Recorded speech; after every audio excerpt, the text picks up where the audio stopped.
Avant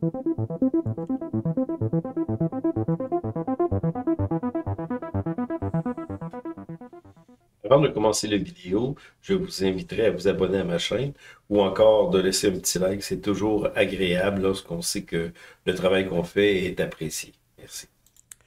Bonjour à tous, je suis avec ma nouvelle caméra. En fait, c'est pas une nouvelle caméra, c'est tout simplement mon téléphone. J'ai fait des tests, j'avais une webcam, ça fonctionnait pas très bien, donc j'ai décidé j'ai vu ça sur le net, là, qu'on pouvait l'utiliser. Je l'avais déjà essayé, en tout cas, peu importe, ça donne quand même des résultats pas pires, là. J'ai des petits ajustements, j'ai pas encore... il y a des petits clashs, là, mais ça va se régler. Donc, hier, j'avais fait une vidéo, mais avec ma vieille caméra, c'était un peu exécrable. Donc, on recommence la vidéo, c'est à peu près le même contenu. Dans le fond, je voudrais vous parler de ce qui arrive en ce moment, là. On a toujours en tout cas, la saisonnalité, là, où le mois de septembre est le pire mois, mais cette année, malgré tout ce qu'on peut penser, ça n'a pas l'air à ça. Au contraire, on est rendu dans une montée là, qui semble se poursuivre. C'est pour moi qui décide, c'est les marchés. Donc, ce qu'il faut faire tout simplement, c'est s'ajuster au marché. Et en ce moment, on a des nouveaux records au niveau du Nasdaq, du Standard Poor's, pas le Dow Jones. Et puis l'or et l'argent vraiment performent là, d'une manière vraiment importante. Et surtout l'argent qui n'a pas encore cassé son ancien sommet d'à peu près 50 là, mais on est quand même près des sommets là, depuis quelques années. Donc, on est vraiment en montée, et l'or, elle, bien entendu, rendu, joue avec les sommets. Là. Le prochain sommet, c'est 3500 et moi, je pense qu'on va atteindre 4000 je ne sais pas quand. Ça va venir très, très bientôt. Il y a beaucoup de personnes qui, en ce moment, encore parlent de l'or à 10 000. Oui, c'est possible. Ça va arriver. Je sais pas quand, mais ça va arriver. Mais on est rendu à 25 000, 30 000 il y a des chiffres qui sont absolument, je pense, dans le contexte actuel, là, absurde. Peut-être dans 20 ans, là, on verra. Mais là, pour l'instant, là, il n'y a pas d'explosion comme ça. Par contre, comme vous savez, le prix de l'argent, lui, peut vraiment exploser de manière importante. Si on perce à travers le 50 ben là, on va se retrouver avec une montée très, très importante et rapidement, comme c'est arrivé dans le passé. On va aller voir ça sur les graphiques tout à l'heure. Au niveau des sentiments là, de l'euphorie et de la peur, là, on a eu une petite peur la semaine dernière, mais là, en ce moment, on n'est pas encore en euphorie. On va aller voir le, le- l'indicateur que je suis là, de CNN, là, qui est la peur et la cupidité. Et puis, en tout cas, il n'y a pas de signe avant-coureur qui nous dit qu'on est prêt d'aller dans la fosse au lion, là, comme on entend beaucoup, beaucoup de personnes qui parlent de crash. Là. C'est sûr que si on regarde les nouvelles économiques, là, tout simplement, je parlerai pas nécessairement aux États-Unis, parce qu'aux États-Unis, on est quand même, ça va bien. Là. Je parle au niveau de l'emploi, c'est sûr qu'il y a eu du trucage un peu que Trump a vraiment pas aimé, là, celle qui a sorti la déléguée à ça qui était sous Biden là, parlé de l'emploi là, qui était vraiment désastreux, mais Trump n'a pas aimé ça, il l'a limogé. Mais la réalité, c'est que l'emploi aux États-Unis, ça se maintient tout simplement, mais il faut comprendre, on n'a pas regardé ça, on n'aura pas le temps de regarder ça là, mais on avait parlé dans les dernières vidéos, c'est qu'il y a beaucoup, beaucoup d'emplois, et au Canada, c'est la même chose, des emplois temporaires. Et parce que Trump impose des sanctions au Canada et un peu partout sur la planète, mais surtout nous, ici au Canada, il y a beaucoup de création d'emplois temporaires. Les entreprises sont très, très frileuses à s'investir ou à investir des nouveaux capitaux là, dans leur business parce que c'est la peur la peur de ce que Trump peut changer comme idée, là, parce qu'il change assez souvent d'idées. Mais il faut comprendre, puis je vous le redis souvent, que Donald Trump ne travaille pas pour le Canada ou pour le Mexique ou pour l'Europe, là, peu importe le pays, la France, l'Allemagne. Il travaille pour les États-Unis. Donc, et le retour des emplois, ça fonctionne. Là. Avec Apple dernièrement, là, Apple qui a sa production un peu partout sur la planète, là, production d'iPhone, mais c'est un peu séparé un peu partout, réparti sur la planète en entier. Et Apple fait le marketing aux États-Unis, le design, tout ça, mais le reste, c'est dispatché un peu partout. Et Trump avertit Tim Cook, là, qu'il faut que la production revienne aux États-Unis, et ça fonctionne. Il y a, là, ce que j'ai lu là, dernièrement, il y a une partie de la production qui revient aux États-Unis. Là. Je ne sais pas si c'est les coques, en tout cas, peu importe, là, mais il veut vraiment ramener ça. Et puis, il y a l'investissement dans l'intelligence artificielle qui est vraiment important. On commence à en bâtir des centres de données. Je sais qu'il y a des plaintes beaucoup parce que ça gobe de l'électricité de la même manière que le minage de Bitcoin, là, mais encore plus parce que c'est des immenses centres de données pour nourrir l'IA. Euh, Excusez, donc il y a beaucoup d'électricité qui est consommée là, pour nourrir ces centres, ces immenses centres de données-là et pour nourrir l'IA, je parle bien là. Et là, ce qu'on veut faire tout simplement, c'est investir avec, je me souviens pas, c'est un fonds japonais, 500 milliards de dollars. Ça va se répartir, je sais pas sur combien d'années. Là-dedans, il y a Oracle aussi qui est là-dedans. C'est gros, là. C'est vraiment gros. Donc, oui, Trump travaille pour les États-Unis. Il y a la production automobile aussi qui... Ça commence à être un peu du sérieux, là, parce que les États-Unis veulent vraiment ramener beaucoup de production américaine. C'est sûr qu'ils ont besoin de... Nous, ici au Québec, ils ont besoin de notre aluminium, là. Mais nous, en faisant les fanfarons, surtout avec Mike Carney, qui a rien fait depuis qu'il est là, même en faisant son fanfaron là, avec les petits coudes levés avec sa gang, là, il a été élu, mais il n'y a pas de résultat encore. Là, c'est le budget là, qui s'en vient là, en septembre. Ça va être assez important là, parce que le taux d'intérêt, le dernier taux d'intérêt, Tiff Mitlin a laissé ça comme ça.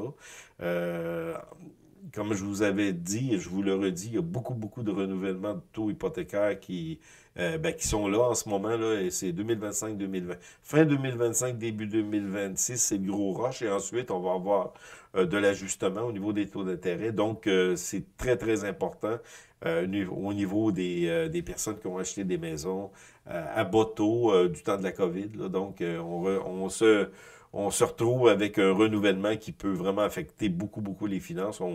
On craint beaucoup de faillites. On va voir ce qui va arriver. Et là, on dit que l'économie canadienne est résiliente.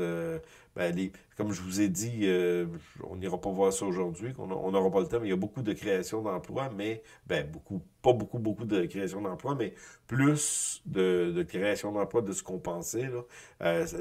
Mais c'est des emplois à temps partiel. Beaucoup d'emplois à temps partiel. Et aussi, on a dans la période d'été où il y a les vacances, donc plus ça bouge plus. Donc, on va voir ce qui va arriver, mais l'important, c'est vraiment de surveiller l'automne. Là. Les indices semblent pas vouloir stopper leur montée. On a aussi l'indice de la peur, l'indice du VIX là, qui a retombé. Là, donc, tout nous montre que ça va continuer à monter. Et peut-être qu'on est en train de vivre une fameuse phase d'euphorie à peu près à la même recette, là, à la même sauce là, qu'on a eue en 2000 au niveau des technologies, là, c'est au niveau de l'intelligence artificielle, parce que ce que j'ai entendu, ben, il y a beaucoup d'argent qui est investi dans l'intelligence artificielle, mais on a, je crois, je me souviens pas de mémoire, là, c'est 3-4% de rentabilité. Là. Les personnes qui utilisent, aussi bien dire, là, les intelligences artificielles, peu importe lesquelles, Gemini, Grok, ChatGPT, Claude, pour les abonnements, là, c'est vraiment minime. Comme moi, j'utilise beaucoup l'intelligence artificielle. Puis je paye pas d'abonnement, là. J'utilise surtout Gemini, Grok, moins ChatGPT, mais en tout cas, peu importe, là, je paye pas d'abonnement, là. Donc, il y a beaucoup de personnes qui sont dans mon cas, là, qui payent pas d'abonnement. Peut-être qu'à un moment donné, ça va changer, là, malgré que c'est pas la tendance. La tendance, ils veulent nous faire embarquer, donc ils donnent tout, en tout cas, une grosse partie de ce qu'on peut faire avec l'IA là, gratuitement. Donc, c'est là. Donc, moi, je pense qu'il va y avoir un ménage qui va se faire. Peut-être qu'on va vraiment avoir une période très euphorique. On va aller voir dans les années 2000 ce qui est arrivé. Vous allez comprendre peut-être qu'on est dans une période, excusez, qui est semblable à ce qu'on avait vécu dans les années 2000 à propos des technologies. Et lorsque, en 2000, on disait qu'on aurait plus besoin de se rendre peut se rendre pareil dans les magasins, là, mais on pourrait faire des transactions en ligne. Amazon, c'est là qui est parti, qui vendait tout simplement des livres et des CD au début. Aujourd'hui, Amazon, c'est une immense business qui est très, très efficace, comme vous le savez, peu importe ce qu'on en dit, là, parce que Amazon est parti du Québec, là, dû au fait qu'on a voulu syndicaliser, là, c'était un groupuscule, là, qui voulait, fait que Amazon, c'est pas pour dire qu'ils sont bons ou méchants, c'est pas la question, mais ils sont partis. Je me souviens pas comment d'emplois, 4-5 000 emplois, là. Donc, puis Amazon, là, dans le fond, ce qu'ils font tout simplement, ils se sont bâtis des nouvelles, des centres de distribution là, près de la frontière canadienne ou québécoise même, et ils font la même chose parce que je commande encore sur Amazon parce qu'il faut se dire qu'Amazon, là, beaucoup d'entreprises québécoises profitent d'Amazon. J'avais été justement lorsque j'avais des poules chez quelqu'un une belle business qui roulait, là, puis elle me disait qu'elle vendait tout c'est le grain là, pour les poules, là, pour les cailles aussi, là, sur Amazon. Donc, oui, Amazon profite beaucoup aux entreprises québécoises. Donc, en voulant boycotter Amazon, on pense faire mal aux Américains. Souvent, on peut faire mal aux entreprises québécoises. Donc, on va aller voir les graphiques. On va commencer par ça. Là, c'est comme je vous dis, ça vient, là, c'est avec mon téléphone que, mon téléphone devient ma caméra, ma webcam. Je pense que c'est un meilleur résultat que j'ai. Là, j'ai des ajustements encore à faire, mais en tout cas, on va rester comme ça. Donc, bon, on a juste ça comme ça. Euh, Tout doit être beau, là, vous devez bien me voir. Bon, ben c'est parfait. Puis là aussi, au niveau de la lumière, que j'ai pas encore... j'ai encore du travail à faire. Regardez, je vais grossir ça comme ça. Donc, on se trouve à avoir... j'ai pris le Nasdaq, là, parce que dans le fond, je vais vous le montrer avec la grosse écran tout à l'heure, là, mais le Nasdaq, parce que le Nasdaq, c'est un peu ce qui suit l'IA, les technologies. Donc, l'IA aussi, beaucoup interrelié avec la progression des entreprises d'IA. Et il y a beaucoup d'argent qui en ce moment se vit là, sur l'IA. Donc, le Nasdaq en bénéficie largement.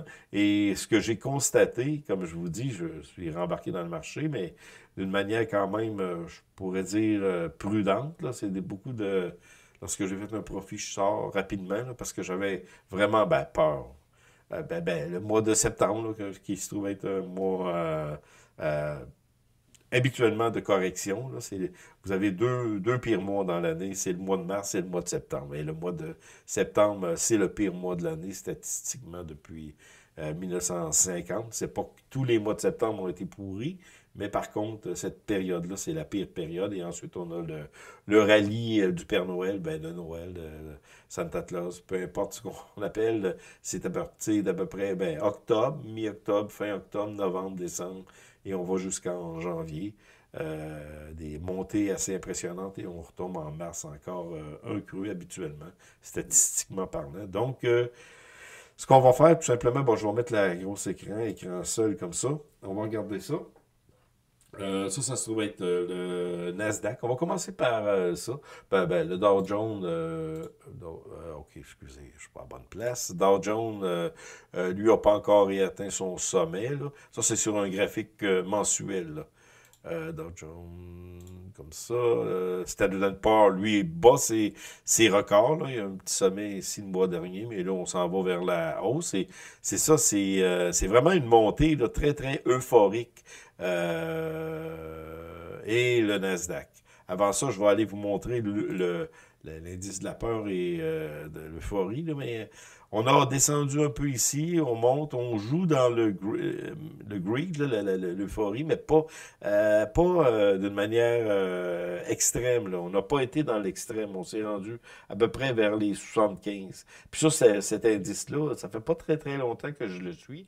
Je trouvais ça intéressant là, d'avoir un indice qui nous permet de voir où est-ce qu'on est rendu. Lorsqu'on est rendu dans l'extrême euphorie, c'est là souvent qu'on a des débarques. Et pour l'instant, regardez, on a eu l'immense creux d'avril, lorsque les tarifs ont été mis en place, et ensuite on est reparti à la hausse. Je voudrais bien dire qu'on s'en va vers un crash, tout ça, mais c'est pas ce qui me semble, en tout cas, c'est pas ce qui semble, les indicateurs techniques semblent nous dire. Donc, ça, et avant d'aller voir le Standard & Poor's, le Nasdaq plutôt, long terme, parce que je voudrais qu'on retourne en 2000 pour faire des comparatifs. Regardez, ça se trouve être le VIX. On peut rien qu'aller le voir, oui, comme ça. Là. On avait eu une petite montée ici, mais ça s'en va en descendant. Donc, l'indice de la peur diminue, même si on avait eu une petite montée le mois dernier, la fin du mois dernier, le juillet, où on recommence en décembre. Donc, ce que ça augure, tout simplement, c'est que les autres indices, ben, lorsque l'indice de la peur est plus haute, on avait réatteint le 20. Là. Lorsqu'on se tient au-dessus du 20, ben, il y a une peur qui peut être contaminante et les marchés s'écroulent, mais non, là, on n'est pas... Ben, regardez, avril, c'est le petit pic qu'on a eu. Ça se trouve être 2020, la fameuse COVID, là, la création là, monétaire exubérante là, pour pallier à la terrible conséquence de la COVID. Donc, c'est ici, ça, c'est 2009, 2008, 2009. Donc, là, on est là. Donc, on a eu un pic en avril et là, on est redescendu. Et surtout, ça, c'est sur un graphique hebdomadaire. Là. Non, ça s'en va vers le bas. Il n'y a pas rien qui nous indique. On avait eu le février, voyons, juillet a fini un peu dans la peur, mais on est retombé. Donc, ça indique qu'il n'y a pas de panique à bord du bateau. OK, on va aller voir avant les autres choses que je voulais vous montrer. Ben, les minières d'or et d'argent. Regardez, comme je vous disais, on est en montée. Ça, c'est sur un graphique hebdomadaire. On peut aller le voir mensuel, c'est la même chose. La montée se poursuit. Et sur les actions individuelles, j'ai vérifié quelques actions sur les mines d'or et d'argent et ça va très, très, très bien. On peut fermer ça ici. Ça va très, très, très, très bien. Là. Regardez, on a une montée là, sur les actions individuelles d'or et d'argent. Là, ça monte. Il n'y a pas de...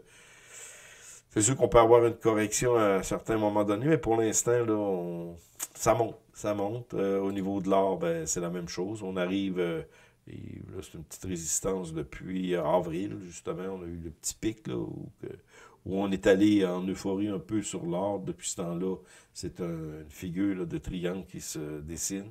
Et d'après moi, le 3500 là, devrait en tout cas être défoncé là, très bientôt. Là. Au niveau, même si on a du surachat sur un graphique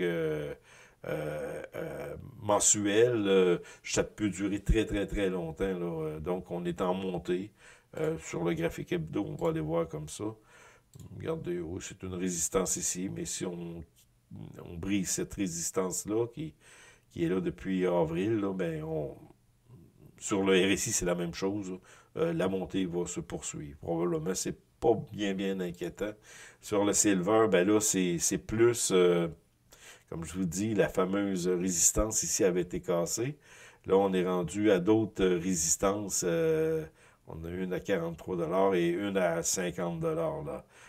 Donc, ça, c'est des résistances à vraiment vérifier. Là, mais pour moi, le marché, l'argent, là, c'est en montée. Il n'y a pas vraiment de problème.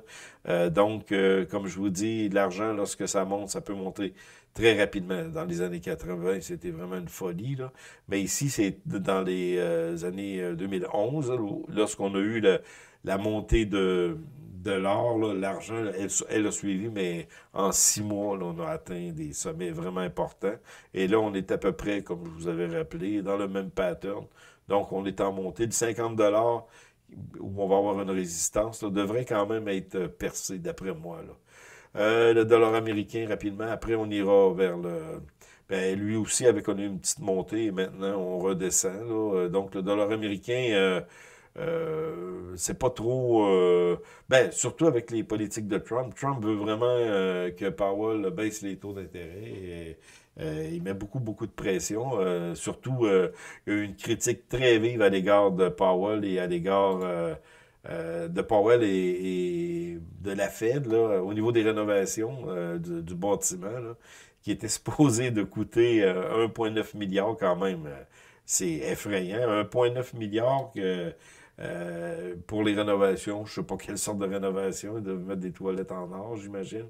Et puis, ça est rendu à 2, quelques milliards. Trump a fait une sainte colère là-dessus pour essayer de tempérer là, les clowns de la Fed là, pour dire c'est beau, mais on n'est pas des princes. Vous n'êtes pas des princes, même si Trump est un prince. Ouais. Donc, non, c'est ça, ça brasse beaucoup au niveau des taux d'intérêt parce que Trump veut absolument que Powell baisse les taux d'intérêt. Il dit carrément, il s'en cache pas. Et si Tiff Mettling, d'après moi, est trop prudent là, de garder les taux d'intérêt bas comme ça, à 2,75, stable comme ça, parce qu'il devrait les baisser, parce que, comme je vous dis, les renouvellements hypothécaires qui s'en viennent en masse, ben, ça va avoir une grosse influence sur l'économie, et je pense que c'est ça qu'ils font, qu'ils attendent là-bas, voir si ça crache, là, mais si ça crache pas, je pense qu'il y aura probablement pas de baisse de taux d'intérêt, ça va être à suivre. Moi, je suis un peu confronté à ça parce que là, c'est à échéance, là, mais je peux renouveler tout de suite. J'attends la prochaine. J'ai pas une grosse hypothèque, là, c'est ça. Puis moi, c'est un bloc à revenus, donc je suis pas comme pressé de payer. Peut-être qu'il sera jamais payé, mais c'est pas important. Ça monte, puis l'hypothèque elle-même, ben, j'ai les déductions des intérêts, vu que c'est un bloc. Donc, mais l'idée, c'est que le 17 septembre, ben là, ça va être important parce que c'est la prochaine, pour moi, là, c'est la prochaine date là, soit de baisse de taux d'intérêt, soit encore que Tiff McLean laisse ça là, mais toutes les fois que McLean laisse ses taux d'intérêt à ben, c'est 2,75 le taux directeur, là, mais il n'y a pas beaucoup de monde qui aime ça, là, parce que ils voient le renouvellement qui s'en vient, soit que c'est novembre, décembre, janvier 2026, février, ben, ils voient très, très bien que le paiement va augmenter. C'est sûr que ça va augmenter pour tout le monde. Là. Ben, tout le monde, tous ceux qui ont signé dans la période là, de 1% à 2%. Donc, c'est ça. Et puis, ça va être à suivre. Donc, le dollar du côté américain, ben, c'est ça. C'est à cause de ça.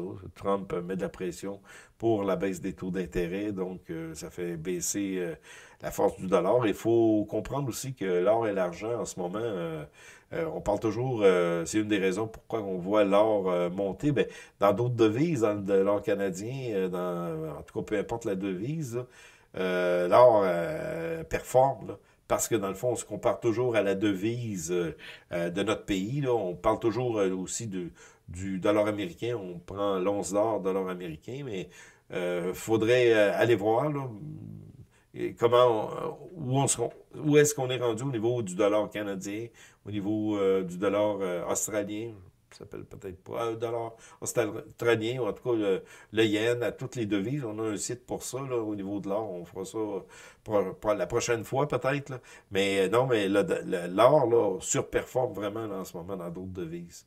Donc, c'est ça, dollar américain. Et on va terminer avec le Nasdaq. Comme je vous dis, le Nasdaq continue sa montée et il n'y a rien qui nous indique, en tout cas, qu'on va changer de direction. Moi, je me disais qu'en septembre, on aurait tout se peut, là, mais si on regarde l'ensemble du marché, ça ne nous indique pas que ça veut changer de direction.